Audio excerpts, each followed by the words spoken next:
తెలిసి ఇప్పుడు ఏపీలో కంపెనీస్ ఏమీ లేవు. పవన్ కళ్యాణ్ కానీ చంద్రబాబు ఇద్దట్లో ఎవరు వచ్చినా మంచి కంపెనీస్ వస్తాయి, యూత్కి మామూలుగా ఉపాధి కలిపి వస్తుంది. ప్లస్ జగన్ అన్వాంటెడ్ అన్నీ పెట్టేశాడు. ఇప్పుడు అమ్మఒడి అవసరం లేదు. పీజీ చదివే వాళ్ళకి ఫీజు రింబర్స్మెంట్ తీసేసి అమ్మఒడి పెట్టాడు. ఆ పీజీ చదవాలనుకునే వాళ్ళు, చెప్పులు కుట్టుకునే వాళ్ళు పిల్లలు ఉన్నారు, అట్లా నిరుపేదల పిల్లలు ఉన్నారు. వాళ్ళు ఫీజు కట్టలేకపోయి వాళ్ళు చదువు ఆపేసి వాళ్ళు కూడా ఏదో చిన్న జాబ్స్ చూసుకుంటున్నారు. అలా చేసుకుంటే జగన్ వేస్టెడ్ చాలా పెట్టాడు. కానీ ప్రైమరీ ఎడ్యుకేషనే బెటర్ కదా, ప్రైమరీ కదా. ఓకే బ్రో, ఇప్పుడు ప్రైమరీ ఎడ్యుకేషన్ అమ్మఒడి అంటే గవర్నమెంట్ స్కూల్స్లో చదివే వాళ్ళకి కూడా అమ్మఒడి ఇస్తున్నారు. గవర్నమెంట్ స్కూల్స్లో ఆల్రెడీ ఎడ్యుకేషన్ ఫ్రీ అన్నప్పుడు వాళ్ళకి మళ్ళీ అమ్మఒడి ఎందుకంటే ఆ అమ్మఒడి అవసరం లేదు. వాళ్ళకి already education free plus food అదంతా ఓకే, అది ఓకే. అది లేకుండా జస్ట్ ఎడ్యుకేషన్ వరకు చేస్తే గవర్నమెంట్ స్కూల్స్ కాకుండా ప్రైవేట్ స్కూల్స్లో అది డబ్బు లేని వాళ్ళని చదివిస్తే దానికి వెళ్ళని గుడ్. అట్లా కాకుండా గవర్నమెంట్ స్కూల్స్ వాళ్ళకి కూడా అమ్మఒడని ఫ్రీగా ఇచ్చేసాడు, అది వేస్ట్. దాని పబ్లిక్ స్కూల్స్ బాగా డెవలప్ అయినాయి, డిజిటలైజ్ చేశాడు. ఇప్పుడు స్కూల్స్ డిజిటలైజ్ చేశాడు. అది ముందు తను పార్టీ సింబల్స్ మొత్తం స్కూల్స్ పెయింటింగ్ వేశాడు, దానికి 8,000 కోట్ల ఖర్చు అయింది. మళ్ళీ అది హైకోర్టు అది రిమూవ్ చేయాలని చెప్పేసరికి అది వేస్ట్ ఖర్చు. పోలవరం ప్రాజెక్టు గురించి చెప్పారు. Anil Kumar Yadav we will see 2023 అది ఇది అనుకుంటే అసెంబ్లీలో చెప్పాడు, అది లేదు. 2022 అన్నాడు, లేదు. తర్వాత ఎప్పుడైతే మంత్రి పదవి చేంజ్ చేసి అంబటి రాంబాబుకి ఇచ్చారో అప్పుడు అనిల్ కుమార్ యాదవ్ని అడిగితే నేను మంత్రిని కాదు ఆ మంత్రిని అడగండి అని చెప్పి తన సైడ్ అయిపోయాడు. అలా ఏపీలో డెవలప్మెంట్ లేదు, కంపెనీస్ లేవు. గుడివాడ అమర్నాథ్ వాళ్ళంత దళాసెల్లి కేటీఆర్ గారు కంపెనీస్ తెచ్చారు. కేటీఆర్ గారు తెచ్చినప్పుడు నువ్వు ఎందుకు వెళ్ళలేదని గుడివాడ అమర్నాథ్ని అడిగితే గుడివాడ అమర్నాథ్ అక్కడ దళాసులో చలిపుడుతుంది, అక్కడికి వెళ్ళలేము, కోడి గుడ్డు పెట్టింది, అది పొదిగిన తర్వాత పిల్లలు అన్నారు. 5 years అయిపోయింది. నిరుద్యోగులు అన్నీ అయిపోయినాయి. ఇప్పుడు డిగ్రీ కానీ బీటెక్ అట్లా అయిపోయిన వాళ్ళు చాలామంది ఉన్నారు, వాళ్ళకి జాబ్స్ లేవు. వాళ్ళు ఇట్లా వేరే స్టేట్స్కి వెళ్తున్నారు. వేరే స్టేట్స్కి వెళ్ళినప్పుడు వాళ్ళు మీకు పలానా ఏపీ అనగానే మీకు లాస్ట్ ప్రిఫరెన్స్ ఇస్తున్నారు. ఎగ్జాంపుల్ తెలంగాణ ఉంది, తెలంగాణలో ఇప్పుడు మా జాబ్స్ కోసం మేము వచ్చాం, కానీ ఆ జాబ్స్ తెలంగాణ ఏపీ అని చెప్పగానే మీరు బయటికి వెళ్ళిపోండి అది ఇది అని చెప్పేసి మమ్మల్ని బయటికి పంపించేసి వాళ్ళ ప్రిఫరెన్స్ అయిపోయిన తర్వాత ఖాళీగా ఉంటే అప్పుడు ఏపీ వాళ్ళు తీసుకుంటున్నారు. అట్లా డిగ్రీ బీటెక్ కంప్లీట్ అయిపోయిన వాళ్ళు ఇట్లా షాపింగ్ మాల్స్లోను ఏదన్నా షాప్స్లోనూ అట్లా చేస్తున్నారు. జగన్ వచ్చి 5 yearsలో మాకు డెవలప్మెంట్ అనేది ఏదీ లేదు. సో ఇది జగన్మోహన్ రెడ్డి గారి ప్రభుత్వంలో వాలంటీర్ వ్యవస్థ చాలా బెటర్ ఆప్షన్, అది చాలా బాగా డెవలప్మెంట్ అవుతుంది. వాలంటీర్ వ్యవస్థ పథకాలన్నీ ఇంట్లోకి అందుతున్నాయి డైరెక్ట్గా అని చెప్తున్నారు పబ్లిక్. దాని వాలంటీర్ వ్యవస్థ అనేది వాళ్ళు తను డేటా కలెక్ట్ చేసుకోవడానికి వరకే పెట్టినట్లుంది వాలంటీర్ వ్యవస్థ. ఇప్పుడు మన ఆధార్ కార్డు కావాలంటే ఎవరికైనా మాస్ కార్డ్ ఆధార్ ఇస్తున్నాం, కానీ వాలంటీర్స్ మాకు మాస్ కార్డ్ ఆధార్తో మాకు ఒరిజినల్ ఆధార్ కార్డు కావాలన్నారు. మన ఒరిజినల్ ఆధార్ డేటా వాళ్ళ కార్డు పెట్టుకోవడానికి వాళ్ళకి ఏం రైట్ ఉంది? జస్ట్ ముసలోళ్ళకి పెన్షన్ ఇస్తున్నారు, ఓకే. ఓల్డ్ పీపుల్స్కి పెన్షన్ ఇస్తున్నారు, దానికి ఓకే. కొన్ని పథకాలు చెప్తున్నారు, అది ఓకే. కానీ మన డేటా కలెక్ట్ చేసేసి వేరే వాళ్ళకి ఇవ్వటం అది తప్పు కదా. ఇప్పుడు వాలంటీర్లే మోకముడికి అందరూ రాజీనామా చేస్తున్నారు, మా నుంచి ఇలా చేయించారని వాళ్ళే రాజీనామా చేస్తున్నారు. ఎగ్జాంపుల్ మా విలేజ్లో ఉన్న వాళ్ళే 90% అందరూ రాజీనామా చేసేసారు. ఎందుకంటే మా నుంచి డేటా కలెక్ట్ చేసుకుంటున్నారు, మాకు బ్యాడ్ నేమ్ వస్తుంది, అందుకే మేము రాజీనామా చేస్తున్నామని వాళ్ళు రీసెంట్గా చెప్పారు. మరి అప్పుడు చంద్రబాబు గారు అసలు ఈ వాలంటీర్ వ్యవస్థ అనేదే తప్పు అని చెప్పినారు, కానీ ఇప్పుడేమో వాలంటీర్ వ్యవస్థని ఉంచుతాము, దాన్ని బలోపేతం చేస్తాము. దాన్ని బలోపేతం అంటే ఇప్పుడు చంద్రబాబు గారు ఏమన్నారంటే మీ నుంచి డేటా మేము కలెక్ట్ చేయం. ఇప్పుడు చాలామంది ఓల్డ్ పీపుల్స్ ఉన్నారు, వాళ్ళు రాలేని స్థితిలో ఉంటారు, వాళ్ళకి మేము ఇస్తాము. ఉన్న ఉద్యోగం ఇప్పుడు డైరెక్ట్గా వాలంటీర్స్ని తీసేస్తే వాళ్ళకి మరి ఫుడ్ ఉపాధి అదే ఉండదు కాబట్టి వాళ్ళ నుంచి వీళ్ళ వల్ల మనకి యూజ్ అంటే డెవలప్ అవుతుంది. ఓకే, డేటా ఏం కలెక్ట్ లేదనుకొని తను ఉంచితే బాగుంటుంది. వాళ్ళు కూడా సేమ్ ఇంతే చేసేస్తే అది వాళ్ళు వాలంటీర్ వ్యవస్థ అనేది తీసేస్తే ఇంకా బెటర్ అని నేను అనుకోను. ఇప్పుడు ఈ జనసేన, టీడీపీ, బీజేపీ కూటమిగా వస్తున్నాయి అంటే జగన్మోహన్ రెడ్డి గారు సింగిల్గా పోటీ చేస్తున్నారు, వీళ్ళు కూటమిగా వస్తున్నారు. సింహం సింగిల్గానే వస్తుంది అని ప్రజలు అంటున్నారు. కూటమిగా ఎందుకు వస్తున్నారు, సింగిల్గా ఎందుకు రావట్లేదు అని పబ్లిక్ అంటున్నారు. ఫర్ ఎగ్జాంపుల్ ఒక దొంగ మన రాష్ట్రంలో మన ఇంటికాడ పడ్డప్పుడు మనం ఒక్కళ్ళు వెళ్ళి వాళ్ళని ఎదుర్కోలేం కదా. ఒకట్లే మన ఇంటి పక్కన వాళ్ళు 10-15 మందికి ఫోన్ చేసేసి ఇలా దొంగ వచ్చాడు రాండి అని అందరూ వెళ్ళి ఒక్కసారి వాళ్ళు పట్టుకుంటే బాగుంటుంది. కానీ ఒకళ్ళే వెళ్తే తన దగ్గర ఏదో ఒక అంతే. ఫర్ ఎగ్జాంపుల్ మొన్న రాయి స్టోన్ తగిలింది అన్నారు, ఒక స్టోన్ జగన్కి పక్కనున్న మంత్రులకి వీళ్ళందరికీ ఎలా తగిలిద్ది? తర్వాత లైవ్ ఎగ్జాంపుల్ వచ్చింది, తనకి దండేస్తారు కదా, ఆ దండ ఇక్కడ గీరుకోవటం వల్ల అది ఇది. ప్లస్ తను నాప్కిన్కి ఆల్రెడీ బ్లడ్ మార్క్ ఇక్కడ ఉంది. తనకి 3 స్టిచ్చెస్ పడ్డాయి అని చెప్పారు. ఆ 3 స్టిచ్చెస్ పడ్డప్పుడు 15 డేస్లో ఆ స్టిచ్చెస్ కవర్ అయిపోతాయా? మరి అది చూసే మనం అర్థం చేసుకోవాలి కదా అదంతా డ్రామా అని చెప్పేసి. తన సొంత చెల్లికి సొంత బాబాయిని చంపిన వాళ్ళు ఎవరు ఇంతవరకు కనిపెట్టలేకపోయారు. తన ఇంట్లోదే తను చేసుకోకపోతే ఇంక మన ఇంట్లోది మనకి ఏం న్యాయం చేస్తాడని నేను అనుకుంటున్నాను. అందుకని టీడీపీకి ఓటేస్తే బాగుంటుంది. మరి చంద్రబాబు గారి హయాంలో అభివృద్ధి ఎట్లా జరుగుతుంది అనుకుంటున్నారు? అంటే ఇప్పుడు మీకు ఇంకా క్యాపిటల్ లేదు ఏపీకి. ఓకే, మరి క్యాపిటల్ వస్తుంది అని అనుకుంటున్నారా? వస్తే ఏది వస్తుంది అని అనుకుంటున్నారు? క్యాపిటల్ వస్తే 99% అమరావతి తీసుకొస్తారని చెప్పారు. మన నరేంద్ర మోదీ గారు కూడా విజయవాడ రోడ్ షోలో మీటింగ్ పెట్టేసి మన క్యాపిటల్ అమరావతి అనే చెప్పారు. కానీ వైసీపీ ప్రభుత్వం 3 క్యాపిటల్స్ ఉంటే డెవలప్మెంట్ చాలా ఎక్కువ అవుతుంది. లెజిస్లేటివ్కి, ఎగ్జిక్యూటివ్కి, జ్యుడిషియరీకి క్యాపిటల్స్ ఉంటే డెవలప్మెంట్, ఓవరాల్ డెవలప్మెంట్ మనం చూడొచ్చు అని ఆ మోడల్ తీసుకొస్తాం.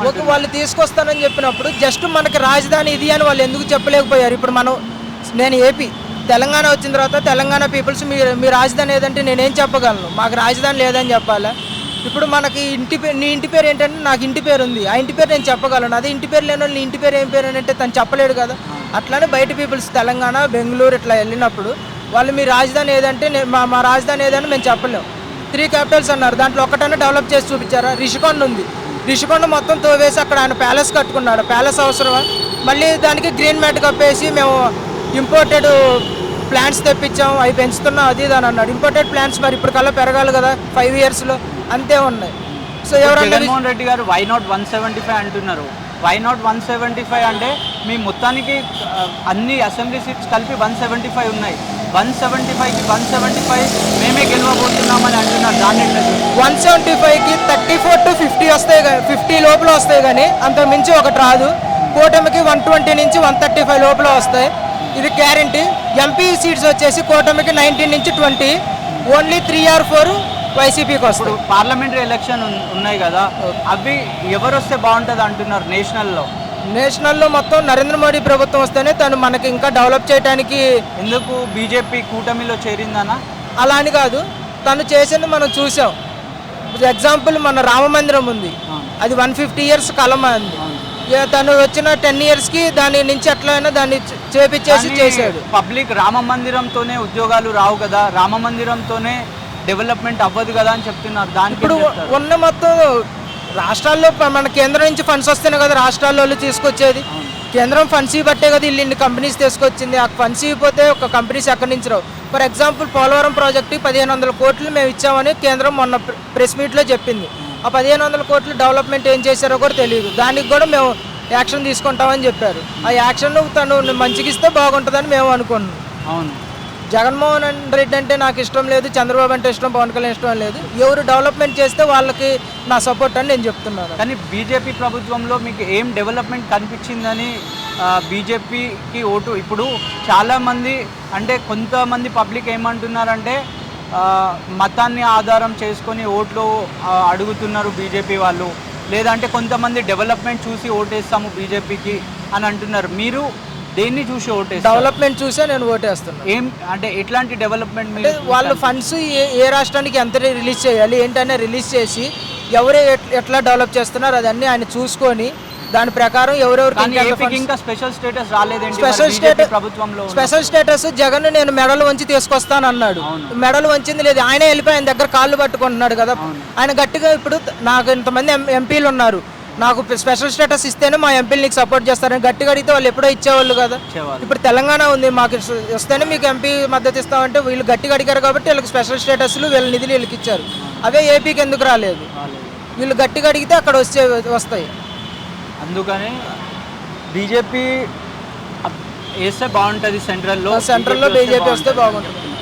ఇప్పుడు జగన్మోహన్ రెడ్డి గారు ఉన్నారు కదా, జగన్మోహన్ రెడ్డి గారి పైన అన్ని అలిగేషన్స్ ఉన్నాయి, అన్ని కేసులు ఉన్నాయి. దాన్ని ఎట్లా చూస్తారు మీరు? అంటే ఒక రాష్ట్ర ముఖ్యమంత్రి పైన అన్ని సీరియస్ అలిగేషన్స్ ఉన్నాయి కదా, దాన్ని ఎట్లా చూస్తారు? అది ప్రజలే గమనించుకోవాలి. ఎందుకంటే మనకు ఒక కేసు ఉన్న మనం వేరే కంట్రీ ప్రభుత్వ ఉద్యోగం ఎలిజిబుల్ లేదు, ప్లస్ మనం US UK అట్లా వెళ్ళి స్టడీ చేయాలన్నా పాస్పోర్ట్కి మన వీసా ఇంటర్వ్యూస్కి వెళ్ళినా కూడా రిజెక్ట్ చేస్తారు.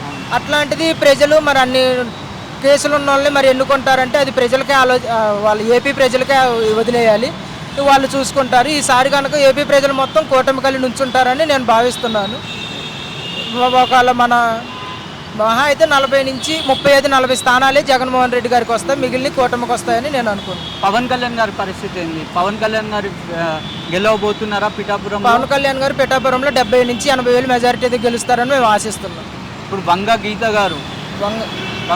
గారు అపోనెంట్, చాలా స్ట్రాంగ్ అపోనెంట్ అంట. ఆవిడ్ని అంటే ఆమె కీలక పాత్ర పోషించింది డెవలప్మెంట్లో, దాన్ని ఎలా చూస్తారు మీరు? వంగ గీత గారు అనేది తను డెవలప్మెంట్ చేసిందో చేయలేదని అక్కడ పిఠాపురం ప్రజలే ఇప్పుడు చెప్తున్నారు. పిఠాపురం ప్రజలు చెప్తున్నారు. పిఠాపురం ప్రజలు మొత్తం పవన్ కళ్యాణ్ గారి వైపే ఉన్నారు. మొన్న నామినేషన్ వేసినప్పుడు కూడా మనం చూసాం, పిఠాపురం ప్రజలే మొత్తం పవన్ కళ్యాణ్ గారి దగ్గర ఉన్నారు. వంగ గీత గారు నామినేషన్ వేసినప్పుడు 40 మంది తప్ప ఎక్కువ లేరు. దాన్ని బట్టే వారు వన్ సైడ్ అయిపోయిందని డిసైడ్ అయిపోవచ్చు. ప్లస్ వంగ గీత గారిని రాజకీయాల్లోకి తెచ్చిందే మన ప్రజారాజ్యం పార్టీ చిరంజీవి గారు. మొన్న రీసెంట్గా ఆమె చిరంజీవి గారు పిఠాపురం వచ్చి ప్రచారం చేస్తారని కొన్ని ఎలిగేషన్స్ వస్తే ఆమె నాకే సపోర్ట్ చేస్తామని చెప్పారు. ఆమె చెప్పిన 4 డేస్కే చిరంజీవి గారు ప్రెస్ నోట్ రిలీజ్ చేశారు, పవన్ కళ్యాణ్కి ఓటేయండి అని చెప్పేసి. దాంతో డిసైడ్ అయిపోవచ్చు పిఠాపురంలో పవన్ కళ్యాణ్ గారు గెలుస్తారని అనుకోండి. ఆయనకి అంటే ఇప్పుడు పవన్ కళ్యాణ్ గారి జనసేన పార్టీ అన్ని సీట్లు కనుక సాధిస్తే పవన్ కళ్యాణ్ గారికి మంత్రి పదవి ఇస్తే ఎలా ఉంటుంది అంటారు? లేదంటే ఏ పదవి ఇస్తారు? టీడీపీ అని కూటమి వాళ్ళు పవన్ కళ్యాణ్ గారికి ఇస్తే డిప్యూటీ సీఎం ఇచ్చవచ్చు, లేదంటే ఐటీ మినిస్టర్ ఇస్తే ఇంకా బాగుంటుందని మేము ఏపీ ప్రజలను కోరుకోండి. ఐటీ మినిస్టర్ ఇస్తే దాన్ని వెళ్ళి వాళ్ళని కన్విన్స్ చేసి కంపెనీస్ తీసుకొచ్చారని మేము అనుకుంటున్నాం. అంటే పవన్ కళ్యాణ్కి ఐటీ మినిస్టర్ ఇస్తే బాగుంటుంది అని చెప్తున్నారు. అంటే ఎట్లా, ఏ బేసిస్ పైన? అంటే ఆయనకి అంత నెట్వర్క్ ఉంది అంటారా ఫారెన్లో? పవన్ కళ్యాణ్ గారికి నెట్వర్క్ బాగానే ఉంది. రీసెంట్గా మన యూకేలోనే ఎక్కడో ఎలక్షన్స్ జరిగినప్పుడు అక్కడ ప్రెసిడెంట్ వచ్చేసి పవన్ కళ్యాణ్ గారితో మీ ఫ్యాన్స్ అక్కడ చాలామంది ఉన్నారు, మీరు చెప్తే నేను గెలుస్తాను అది ఇది అని చెప్పేసి వచ్చి అడిగారు. అలా పవన్ కళ్యాణ్ గారు ఎక్కడికి వెళ్ళినా వాళ్ళు కన్విన్స్ చేసి మనకి మ్యాక్సిమం ఒక 50 కంపెనీస్కి వెళ్తే 20 కంపెనీస్ అయినా తీసుకురావచ్చు అని మేము ఆశిస్తూ ఐటీ మినిస్టర్ లేదా డిప్యూటీ సీఎం ఇస్తే బాగుంటుందని అనుకుంటున్నాం.